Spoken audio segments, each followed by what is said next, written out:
There is a world that's been out of reach until now.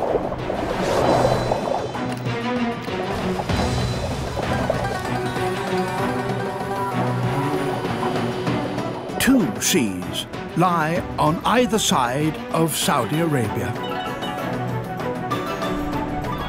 One sea is beautiful, flamboyant, and sophisticated. The other is across the desert, a younger sea, secretive, tougher, different. Little in these two sister seas is as it appears.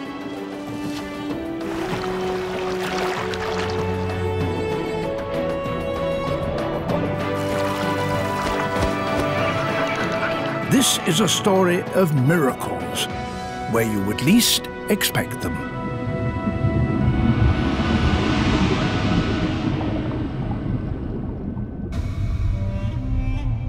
The two seas reach around the desert peninsula of Arabia like two arms.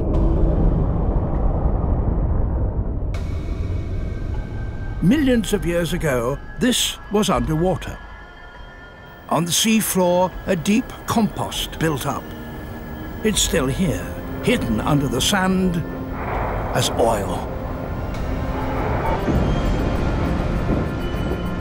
The wealth of a long-gone sea now fuels our world. The natural riches of the past, as well as the present, are part of this story. 10,000 years ago, the Gulf was a swampy floodplain. When the sea level rose, it disappeared underwater.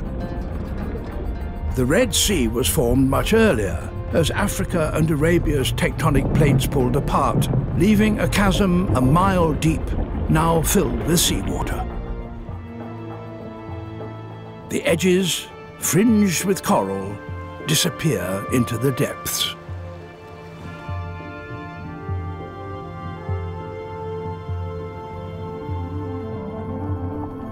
The reef is a jeweled city perched on the cliff top.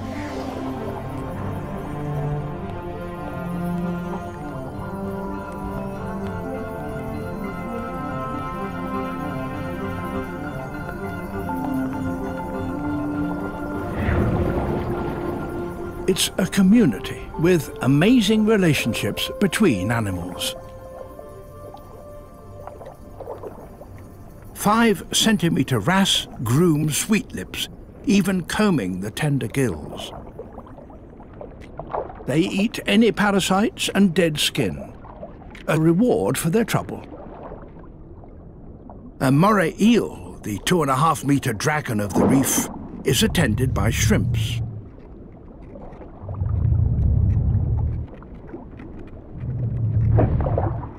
They enter the jaws of death to keep razor-sharp teeth clean in exchange for any morsels they find. No opportunity is wasted, however desperate it may seem.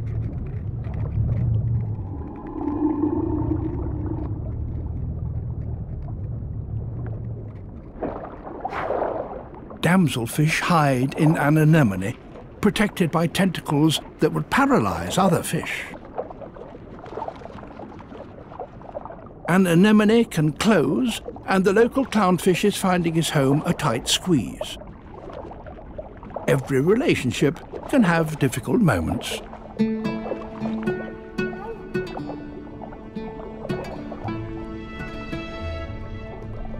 This underwater community lies along the shores of ancient human settlements. The Middle East is the birthplace of our civilization. Over 4,000 years ago, the first cities rose here, the cradle of mathematics, astronomy, and medicine. If the Garden of Eden's rivers flowed anywhere, it was into the Gulf. Ancient Mesopotamia was on the northern shoreline, with Persia to the east.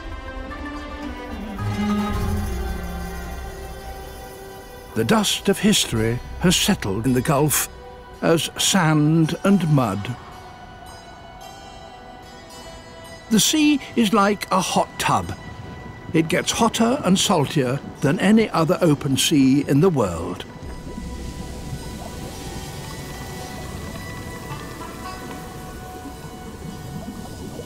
It's surprising that corals can survive.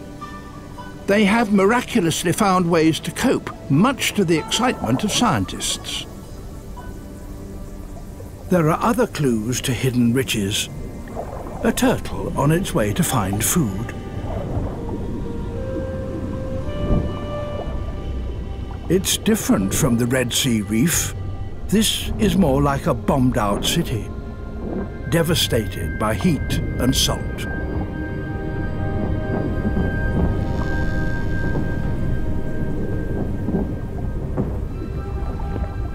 Small squid begin a dance, courting in a psychedelic language of hues and colours.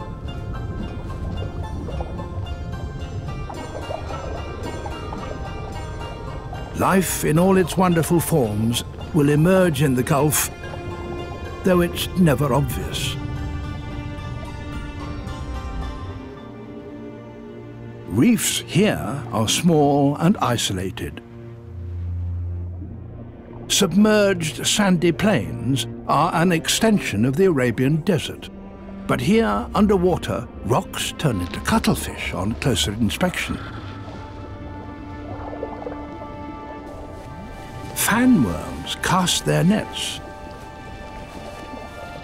And unseen animals clean out their burrows, making miniature volcanoes. An eye and a gill belong to a ray.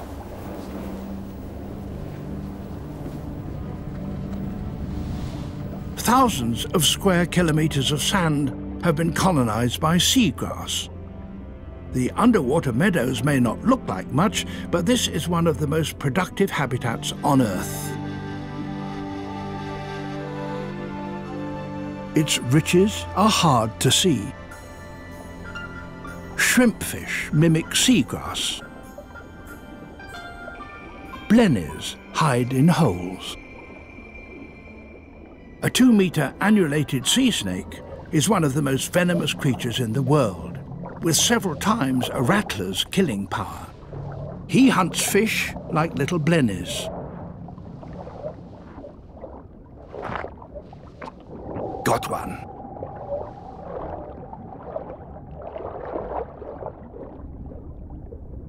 Across the Gulf, green turtles return each winter to the seagrass beds. They often have passengers, remoras or suckerfish, that feed in the stirred-up mud.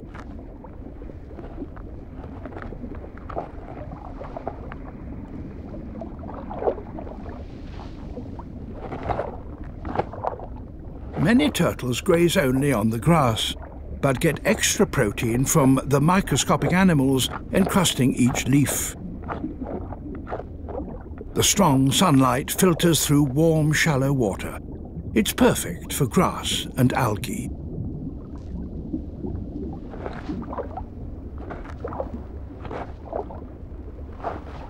Most life stays hidden in the mud until disturbed.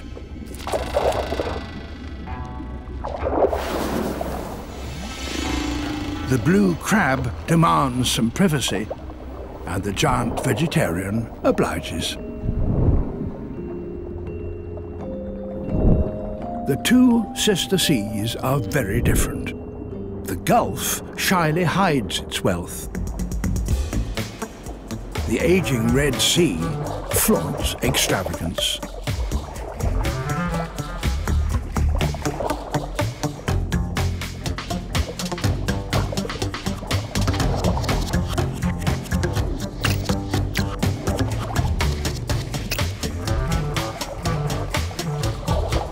But the diamond-clear water of the Red Sea reveals the truth. Unlike the muddy Gulf, the reef has few nutrients in the water. The oasis seems to grow out of nothing.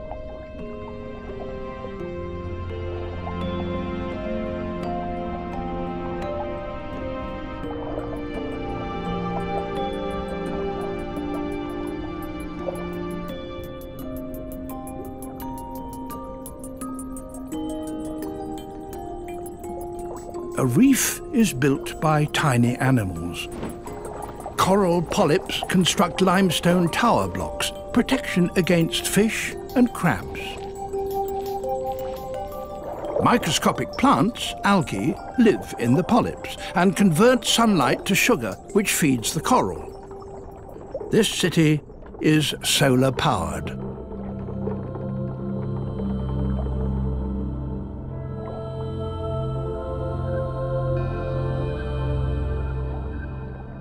For millennia, the entrepreneurs here have slowly evolved an intricate society. The edge falls away, and any nutrients from the reef fall away too, like food tumbling off the edge of a table. Tiny mouths try and grab a meal as it sinks into the dark, unexplored depths a mile below.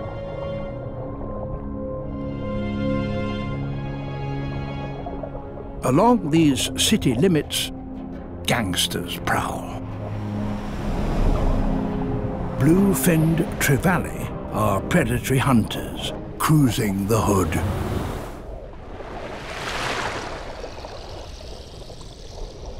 The wolves of the Red Sea Reef, trevallies, are hunting through a nursery school of juvenile fusiliers.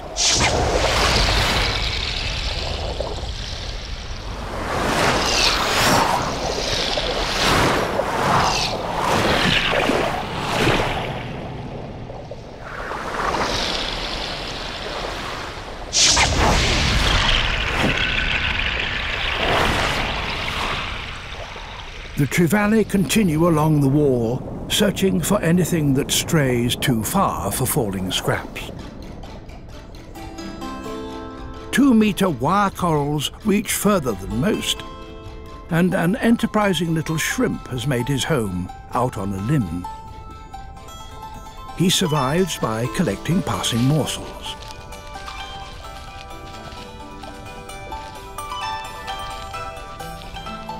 His frontier post puts him into a shoal of sleek unicorn fish.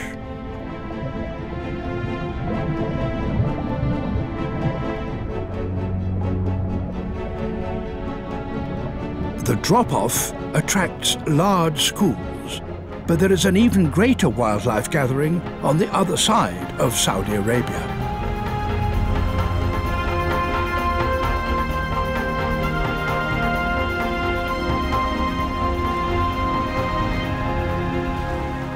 The Gulf is a hot, shallow sea, hardly an enticing destination. Yet here are 250,000 Socotra cormorants, 3/4 of the world population.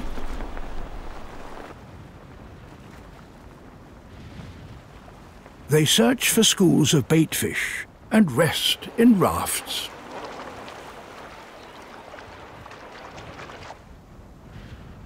Socotra cormorants breed here in winter on isolated islands.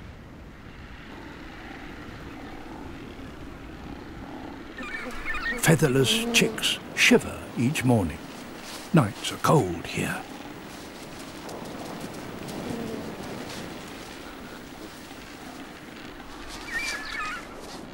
Life in the colony is dangerous, loud, and smelly.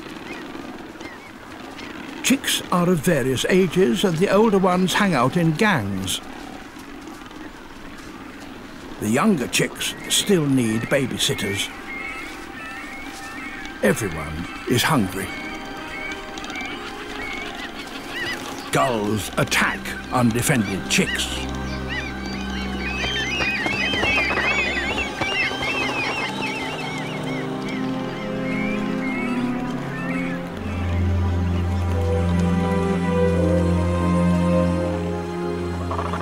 Even cannibalism is common.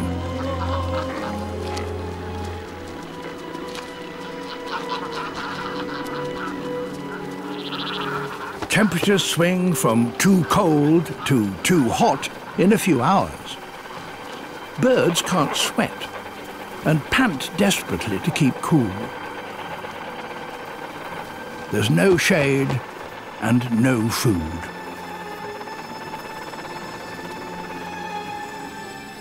Salvation appears first as a thin black line.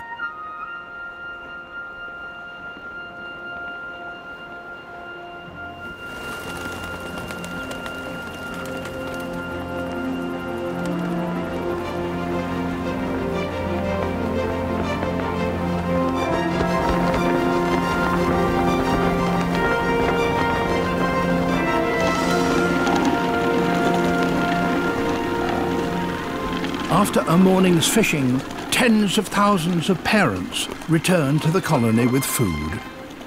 The first problem for families is to find each other.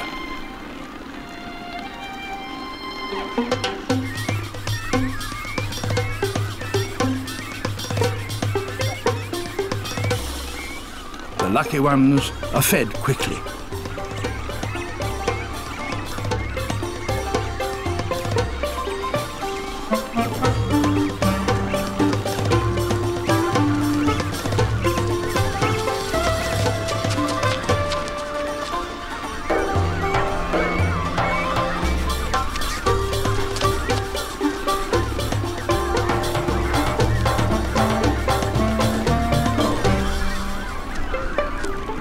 After all that, the last thing you want is to be mugged for the only meal of the day.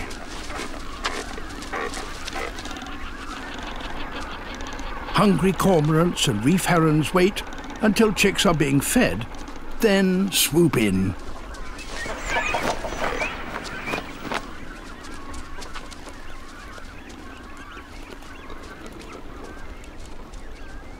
Just when you thought it couldn't get any tougher, the wind becomes a sandstorm.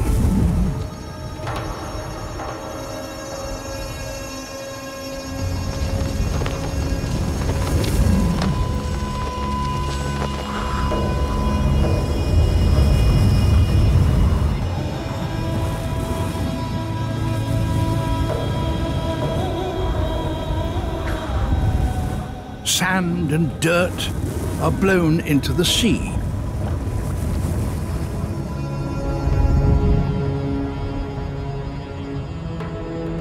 The Gulf waters become a foggy soup.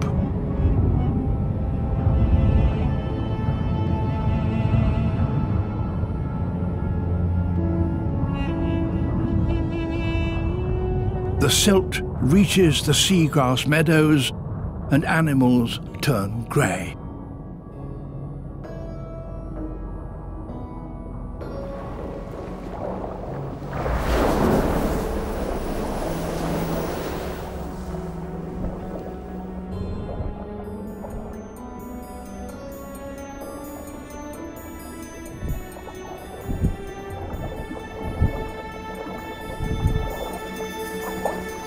Out of adversity, a miracle.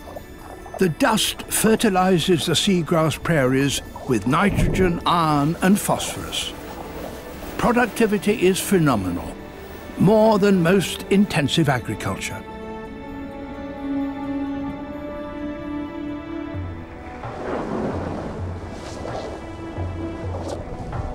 In February and March, green turtles begin their journey to their breeding grounds.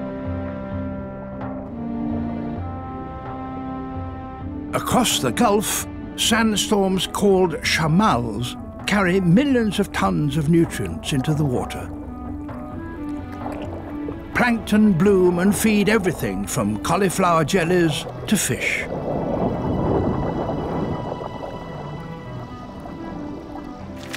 Cormorants rely on the dust storms to bring life to the Gulf.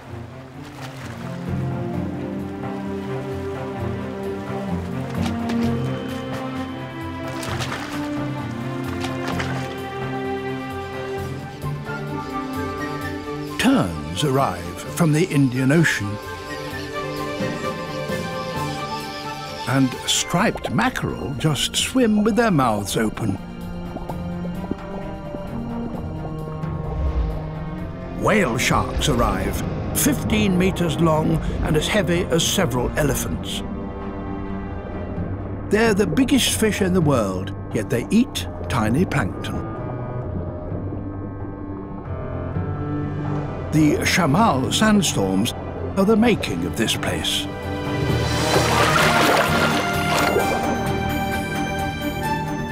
Dolphins and cormorants follow the schools, which follow the plankton, which follow the dust.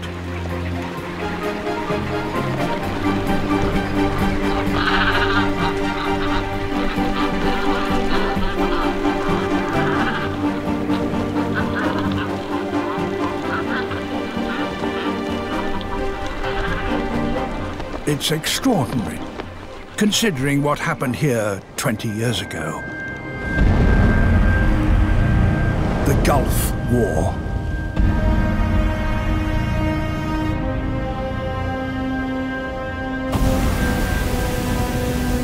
Millions of litres of oil flowed from Kuwait into the sea in the biggest oil spill in history.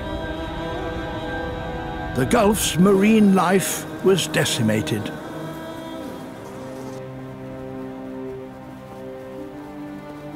Miraculously, survivors returned. Wildlife has suffered heat, salt, dust, wars, and oil. Almost unnoticed, animals adapt and battle on. The other side of Arabia is another story.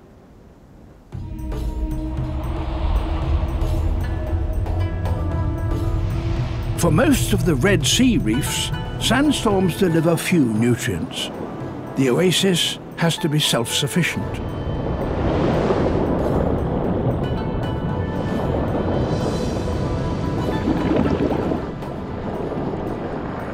Storms and tides could stir up fertility, but mostly they just sweep the reef clean.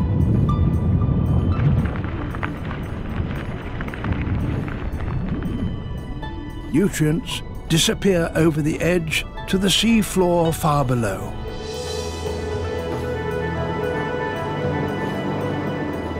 There are patches of sand, but even this is not what it seems.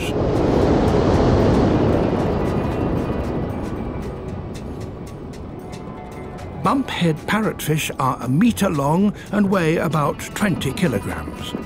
They bite off coral and grind it up to digest the polyps. It comes out the other end as fine, clean sand. The coral sand settles, little bits of desert in the oasis.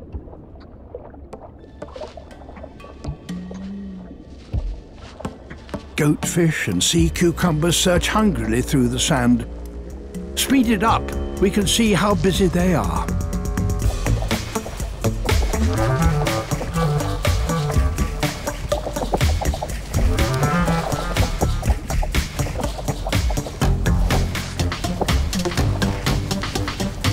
Sea cucumbers are part of an army of garbage collectors and street cleaners.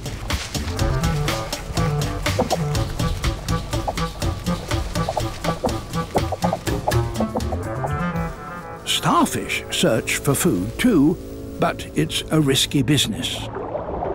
Titan triggerfish are hunters, and one of the few able to take apart the starfish's spiny body.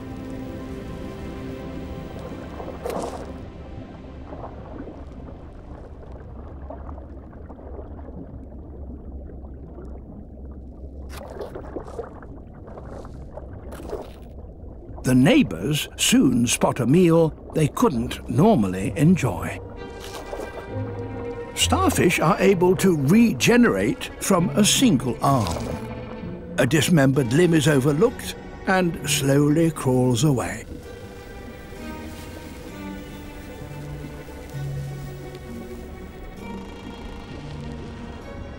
Nervous garden eels emerge from their burrows. They eat plankton. It'll take them all day to collect enough. They vanish if anything bigger passes by.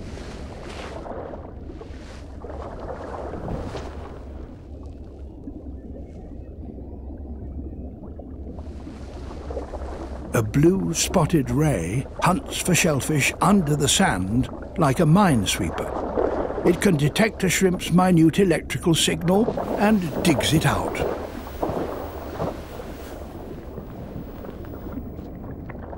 Smaller fish hope to catch anything stirred up by the ray.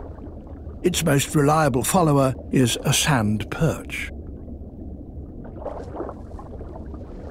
Life in the Red Sea requires patience, like a garden eel, or specialist equipment, like a ray, or a helpful companion.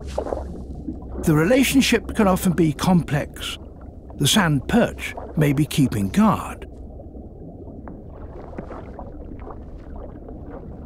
Understanding these animals has only just begun.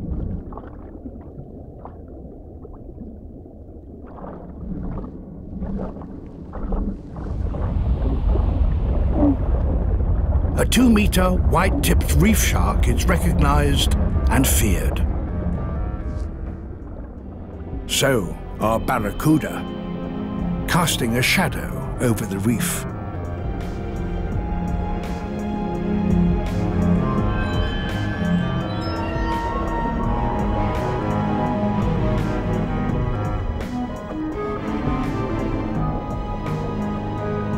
Barracuda gather in hundreds by the drop-off.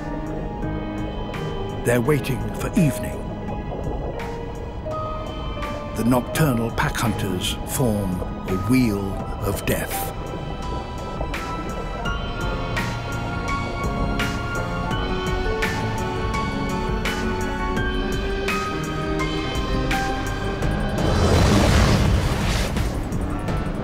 Schools of fusiliers become nervous towards dusk.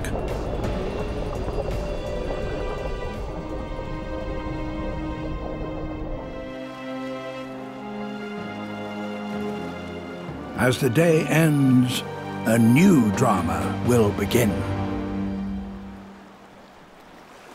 Twilight in the Red Sea, and the moray eel emerges to hunt.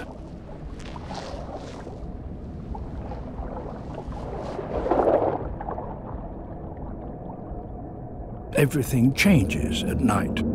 Many corals come to life.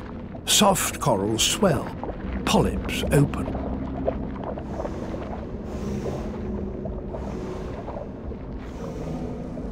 Basket stars, cousins of the starfish, climb onto a peak and unfurl their arms into a net.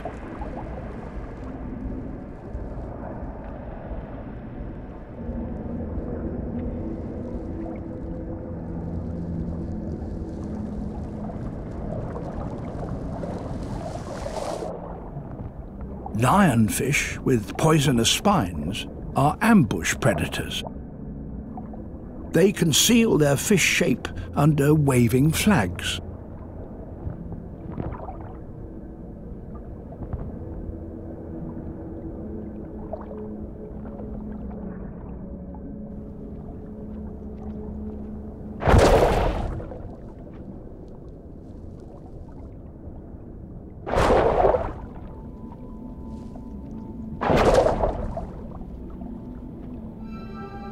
So small reef fish hide in the coral.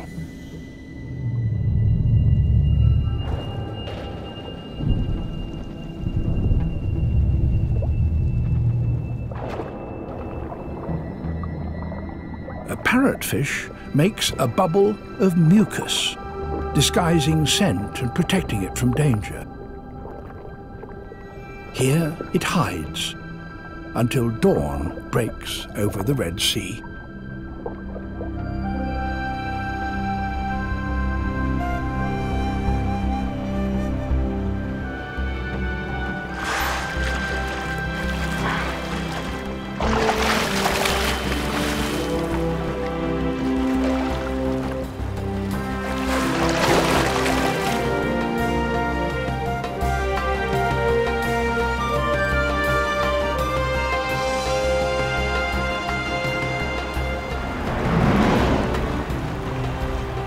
A 1,000 kilometers east, and it's late spring in the Gulf. In May, the green turtle males are first to reach the sandy shallows. They're waiting for mates to arrive.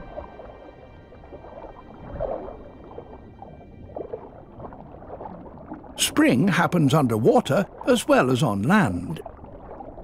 Fantail rays are leading the way.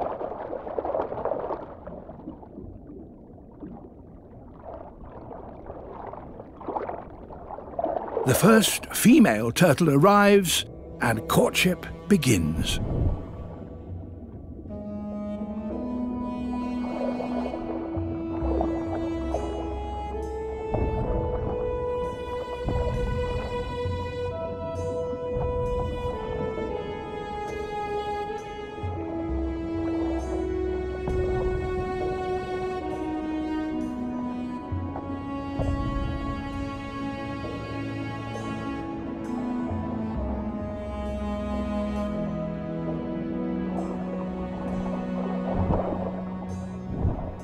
The male holds on with hooks on his flippers. Unsuccessful suitors try to dislodge him.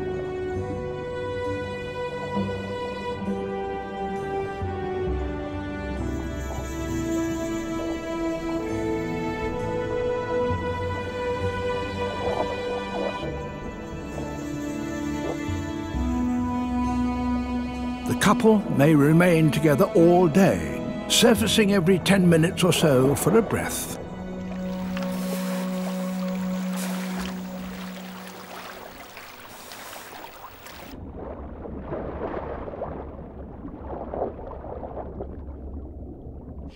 The sandstorms have eased and the islands welcome terns.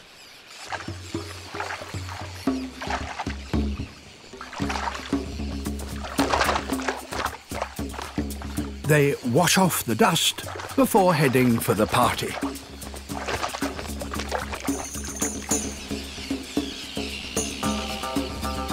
Crested terns are courting.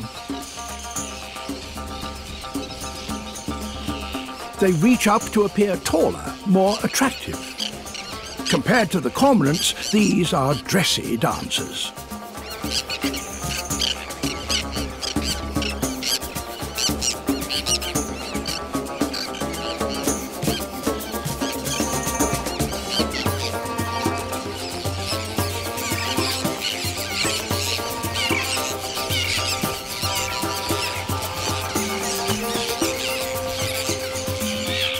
A small gift between white-cheeked terns seals their union.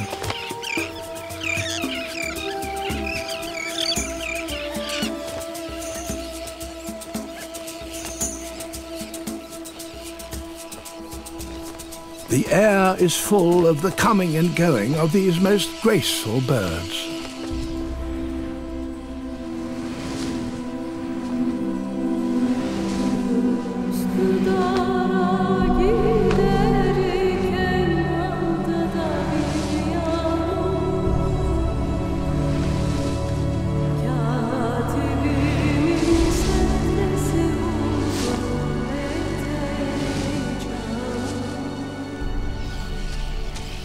As the sand heats to 60 degrees, the terns need to do more than just shade the egg, and they're overheating themselves. Luckily, they have a trick. When the tern colony overheats, one of the parents goes skimming over the water, drinking and wetting their breast feathers.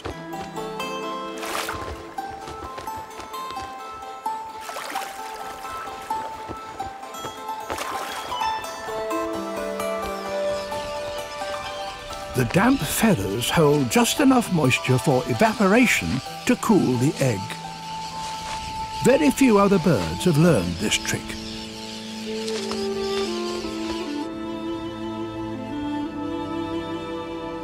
Each of the Gulf's characters face domestic life in their own way.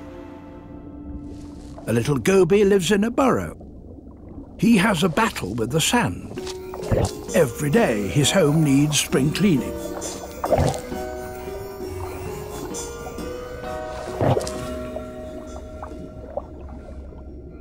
Another goby, and another strategy. A shrimp dug his burrow and still lives here, cleaning out the sand.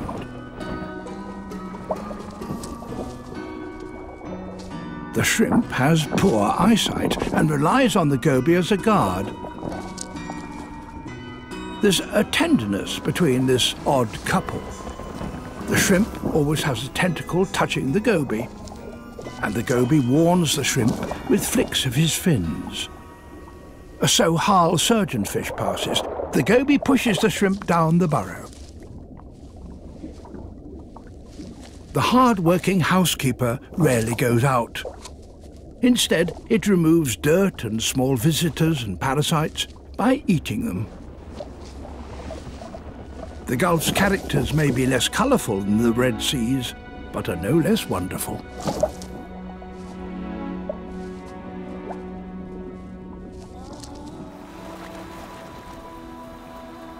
Around the Gulf, the seawater gets hotter through the summer.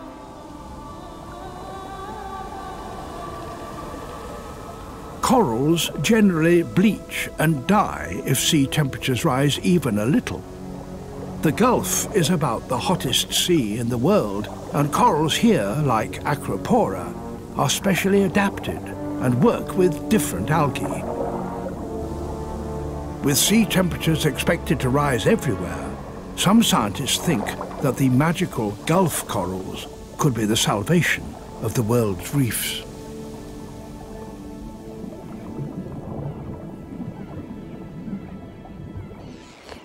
By August in the Gulf, the tern chicks are adult size in mottled adolescent plumage.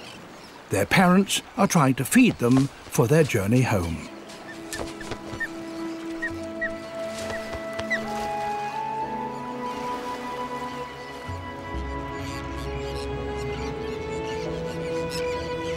As the sun falls, tracks in the sand lead to one of our green turtles. She'll dig a nest about 1 meter deep and lay about 100 eggs. Over her lifetime, she'll lay several thousand. The chances are very few will survive. The riches of the Gulf are hidden under sand and water and dust. The natural wealth buried here that has most changed us is oil.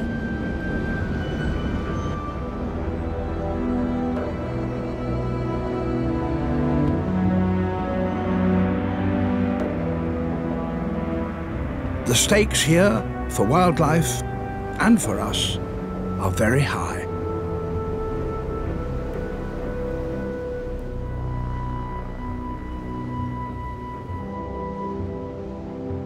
Oil tankers go around Arabia to the Red Sea, heading for the Suez Canal and Europe. The Red Sea reefs sit vulnerable beside one of the busiest shipping channels in the world. Below, casualties.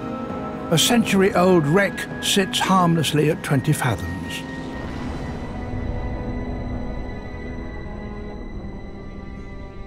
This was a cargo steamer en route through the Suez Canal. Now it's part of the reef.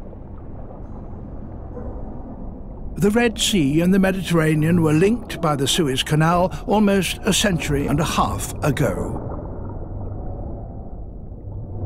The wreck has been colonized by eggs and larvae from the reef. Leather corals reach out from below decks. Coral grouper and glassfish are in adjacent cabins. A red-mouthed grouper acts as a protector to the glassfish, guarding them from other groupers or jacks. But the babysitter snatches a few glassfish for himself, the price of his protection. In order to colonize a wreck or regenerate the reef, eggs and young must survive. Staying alive yourself is hard enough. Starting a family here, securing a future, is an extraordinary story. Love has reached the Red Sea reef. Bannerfish take turns on the dance floor.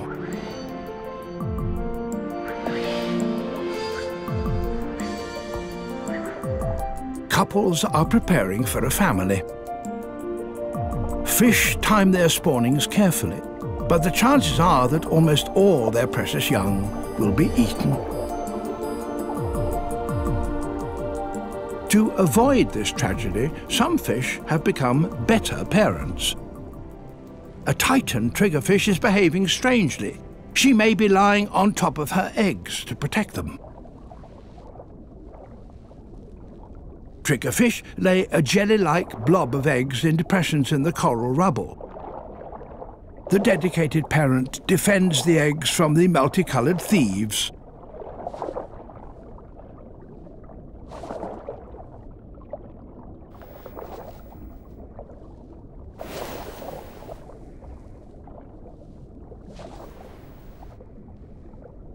The triggerfish's mate comes to the rescue.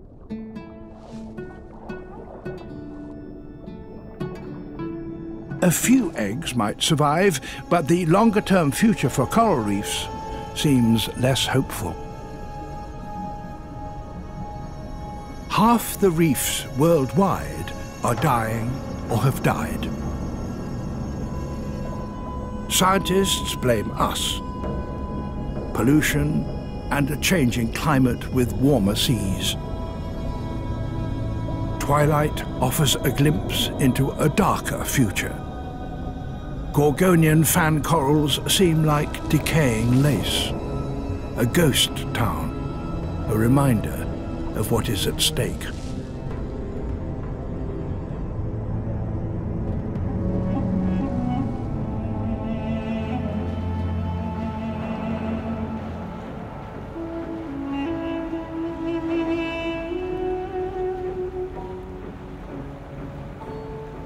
On the other side of Saudi Arabia is another vision of the future. In a sea beyond platforms and refineries, there is salvation and new life.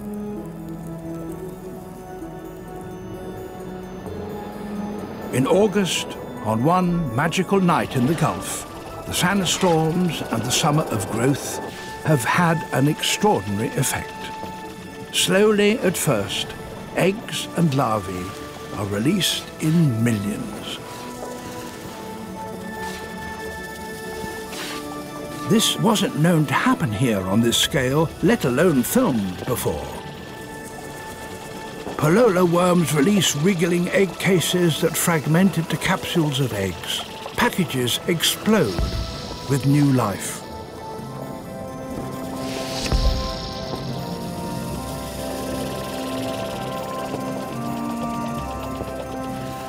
The specially adapted Gulf corals, the hardest survivors of a superheated sea, will release eggs too, and egg eaters can't possibly eat them all.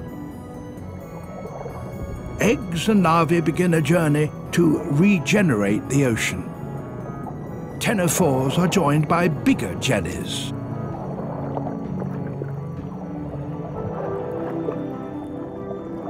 This jellyfish is like a mobile reef, a lifeboat full of shrimps and fish and eggs, a Noah's Ark.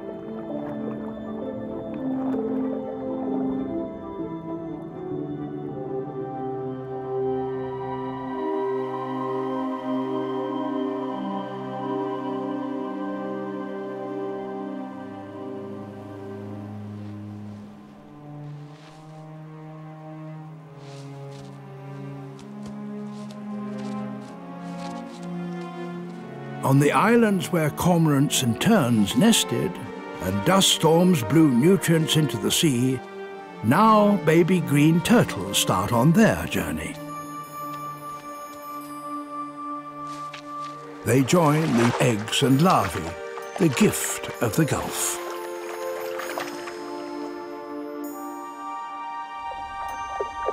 One lucky hatchling might survive to return here in about 20 years' time.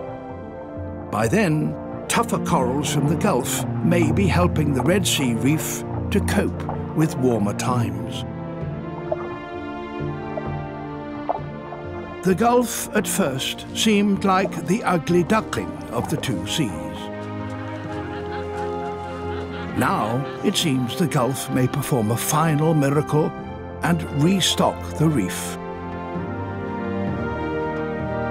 The two seas are an extraordinary reflection of each other. The parade of riches in the Red Sea relies on almost nothing. The harshness of the Gulf has become its true wealth.